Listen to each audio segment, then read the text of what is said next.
belajar tentang bullying atau bullying.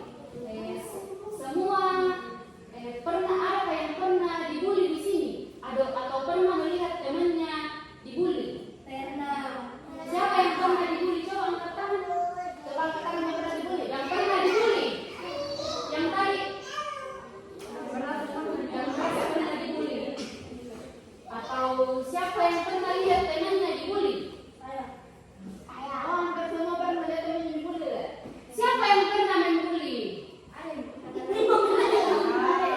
Ya, siapa yang pernah membuli? Nah, adik-adik,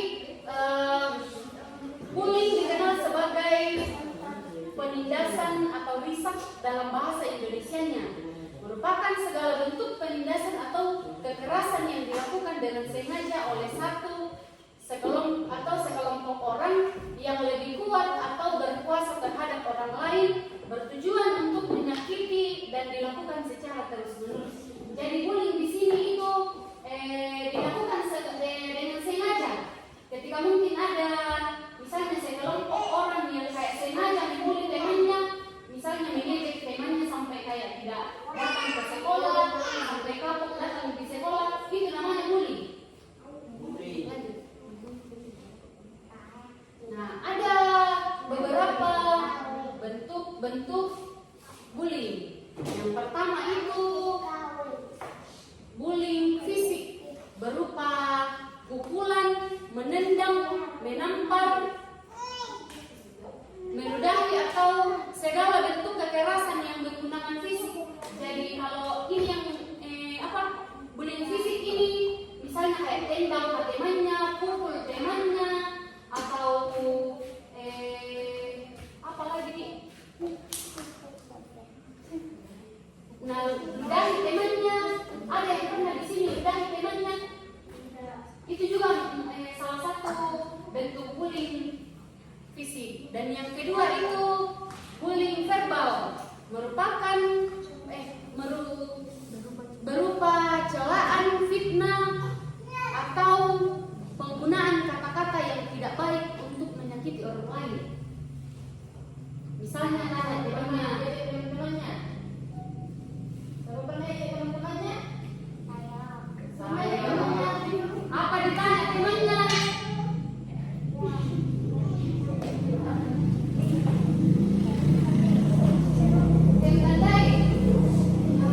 Misalnya kalau tanya temannya, adik, anjing, atau misalnya tanya temannya, hitam kok kamu, jadi apa nih, jelek kok, bau kok, dan sebagainya. Itu yang namanya bullying verbal.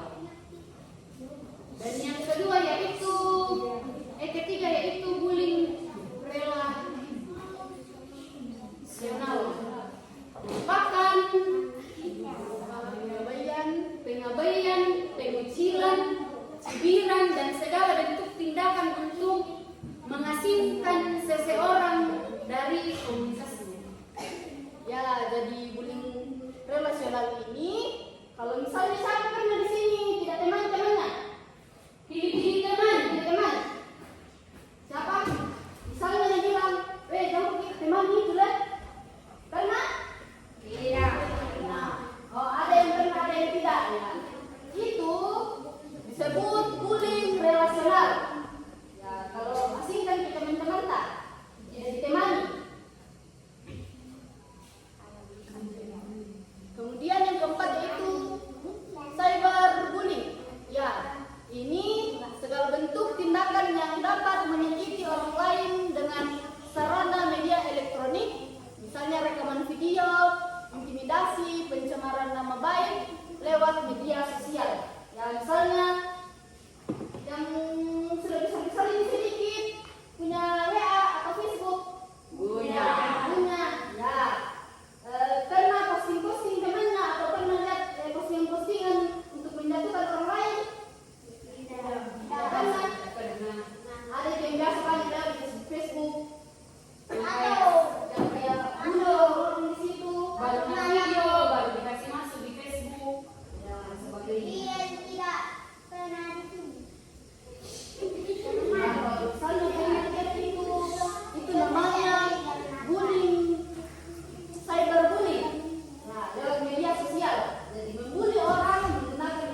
Kemudian yang ketiga yaitu perasaan dendam. Karena dendam temannya, misalnya pernah yang dulu temannya lakukan kesalahan atau apa, nah dendam hingga akhirnya terjadi bullying karena tidak suka ini temannya.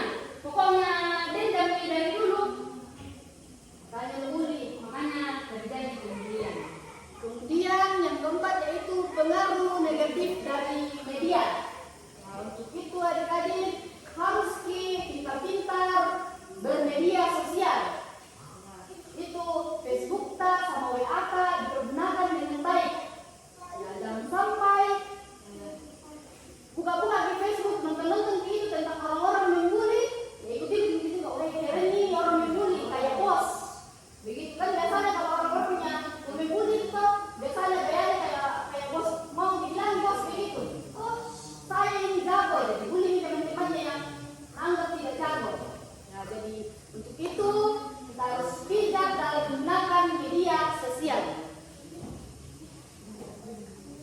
Nah, kemudian materi yang selanjutnya yaitu dampak bullying. Nah, dampak bullying yaitu bullying dapat menyebabkan rasa trauma yang bisa menyebabkan efek negatif pada kejiwaan korban bullying. Bahkan ada pula bullying yang berujung pada terenggutnya nyawa korban. Bullying juga dapat menimbulkan ketakutan dan gangguan psikologi dan menimbulkan dendam dan budaya kekerasan.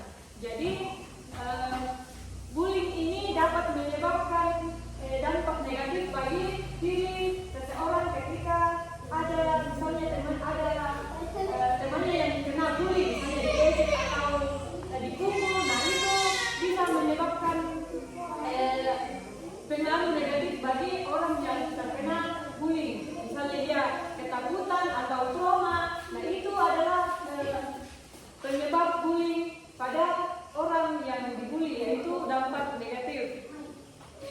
Misalnya kalau kita bully teman kita tidak tahu apa yang akan terjadi di dirinya teman kita. Kalau kita bully teman kita, bisa jadi mereka gila, bisa jadi bunuh diri, bisa jadi tidak mau bergaul dengan orang-orang karena dibully, tidak percaya diri. Itulah dampaknya ketika kita membuli teman kita. Kemudian ada 5 langkah jika kamu dibully. Ya, yang pertama, tetap percaya diri dan hadapi tindakan bullying dengan berani. Kemudian yang kedua, simpan semua bukti bullying yang bisa kamu laporkan kepada penegak. Jadi misalkan teman-teman atau adik-adik sekalian yang pernah mengalami yang namanya bullying, ya kalau misalkan dibully, ya kalau bisa harus mempunyai bukti, harus menyimpan bukti supaya kalau ketika mau dilaporkan ke orang yang bertindak atau polisi, nah itu bisa menjadi bukti bahwa kita pernah dibully. Jadi orang yang membully ini bisa dihukum. Nah, kemudian yang ketiga, berbicara dan melaporkan. Nah, jadi kalau misalkan ada teman-teman atau adik-adik yang pernah dibully, ya kita bisa melaporkan. Jangan takut, jangan kita takut dimarahi. Jadi kita bisa melaporkan orang itu, orang yang membuli kita, bilang misalnya, "Mak, tadi di sekolah saya dikasih begini temanku, saya diejek, saya dipukul." Nah, kita bisa melapor, tapi tidak boleh juga bohong-bohong, tidak boleh mengarang-arang. Kemudian yang berikutnya, berbaulah dengan teman yang membuat kalian percaya diri. Ya, bisa juga kita maksudnya memilih teman, tapi bukan memilih teman bagaimana ya? Harus juga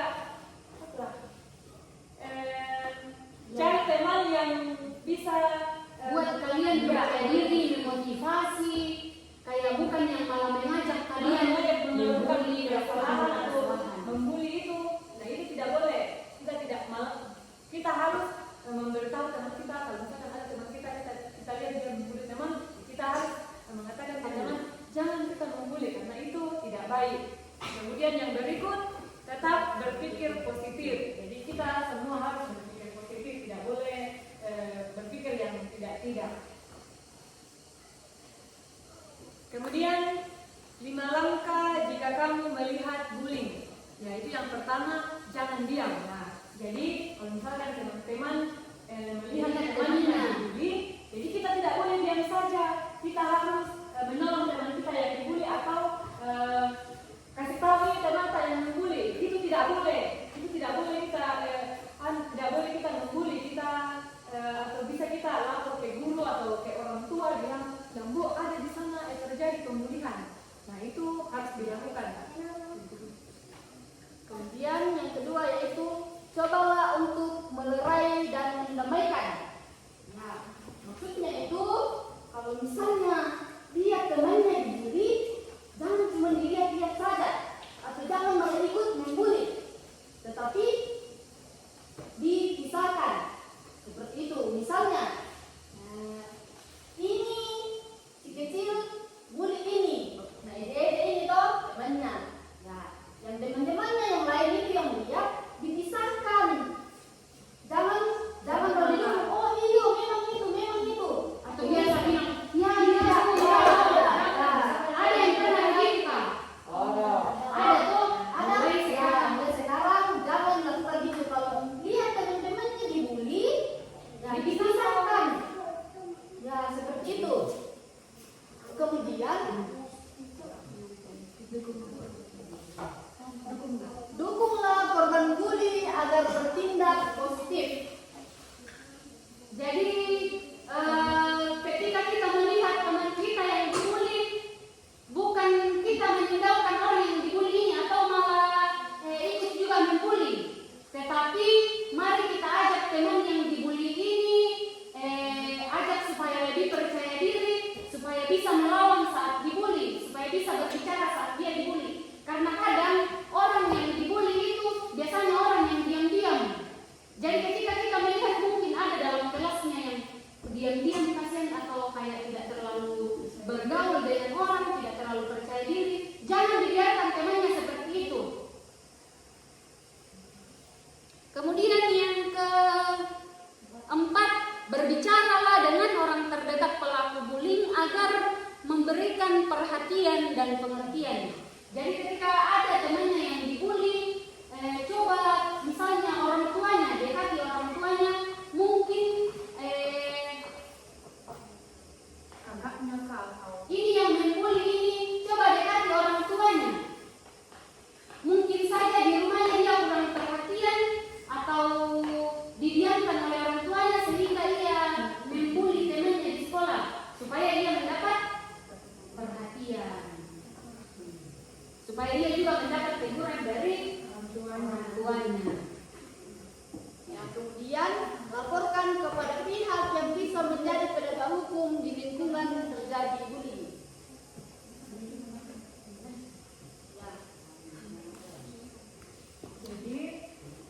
Jadi misalnya lihat kasus bully, ya dilaporkan kepada penegak hukum. Ya, apa yang Alkitab katakan tentang bully? Dalam Matius 22 ayat 39 Alkitab berkata, "Kasihilah sesamamu manusia seperti dirimu sendiri." Ya, jadi Alkitab mengatakan bahwa kita harus mengasihi sesama kita manusia. Kalau membuli itu, kalau mengejek teman kita itu, atau kita tidak mau berteman dengan teman kita, apakah itu mengasihi atau tidak? Mengasihi atau tidak? Tidak bully. Ya, jadi Alkitab berkata, "Kasihilah sesamamu manusia seperti dirimu sendiri." Jadi, sebagaimana kita mengasihi diri kita, semuanya sayang sama dirinya sendiri. Ya, kalau sayang sama dirinya sendiri, perlakukan juga orang lain seperti kita memperlakukan diri kita. Ya, kalau misalnya kalian tidak mau dibully, kalian tidak mau diejek-ejek sama temannya, kalian juga tidak boleh mengejek-ejek temannya.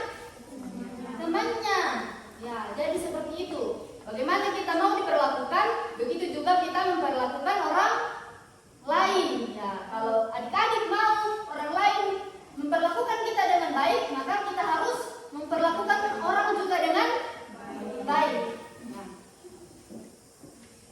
Dan yang kedua itu dalam Alkitab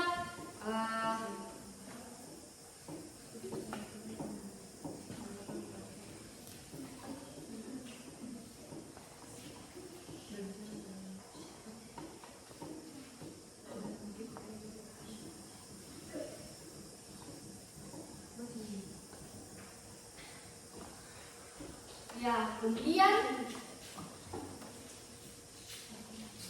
Alkitab juga mengatakan dalam Kolose 3 ayat 12 sampai 14, kenakanlah belas kasihan, kemurahan, kerendahan hati, kelembutan dan kesabaran. Ya, itu kata Alkitab. Ya, kenakanlah belas kasihan dan kemurahan, kerendahan hati, kelembutan dan kesabaran. Jadi adik-adik dalam kehidupan kita, Alkitab mengatakan bahwa kita harus menjadi orang yang sabar. Ya, kalau misalnya tadi dikatakan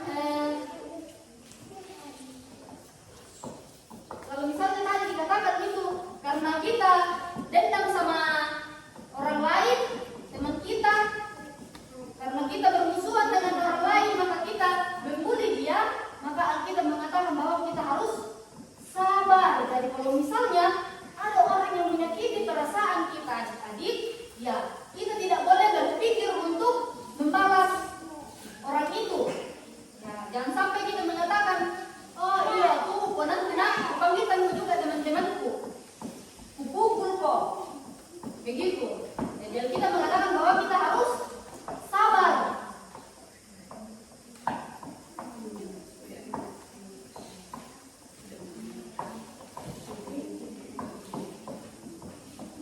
Kemudian dalam bullying ini ada hukuman untuk bullying, yaitu Undang-Undang Perlindungan Anak.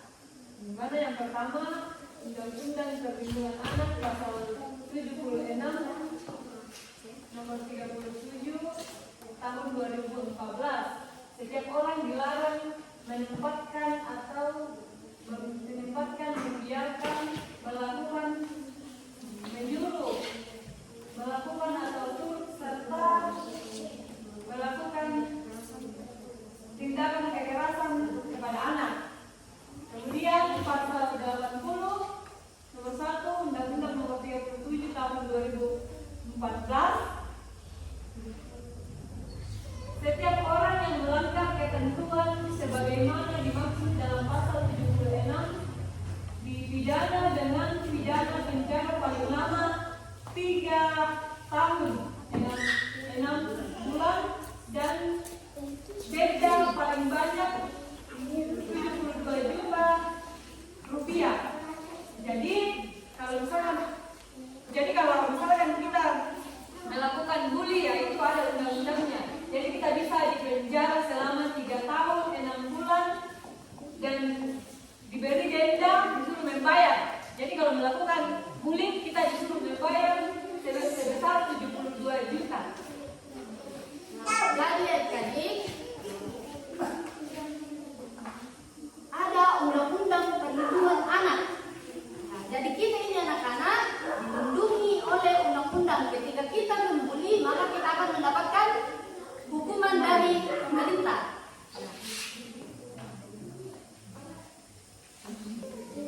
Jadi itulah seputaran tentang bullying.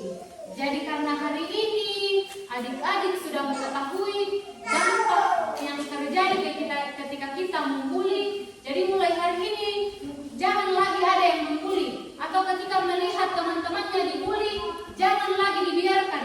Apa yang harus dilakukan tadi? Dipisahkan.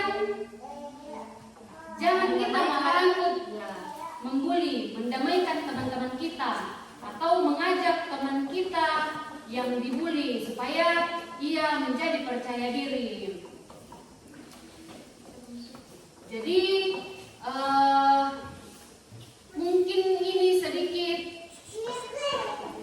materi tentang bully untuk adik-adik di sini.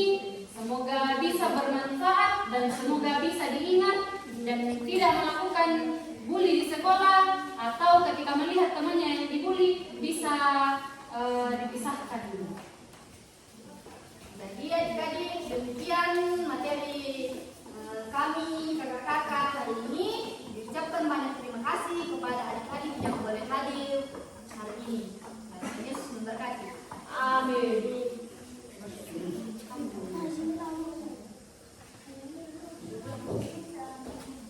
Sebelum kita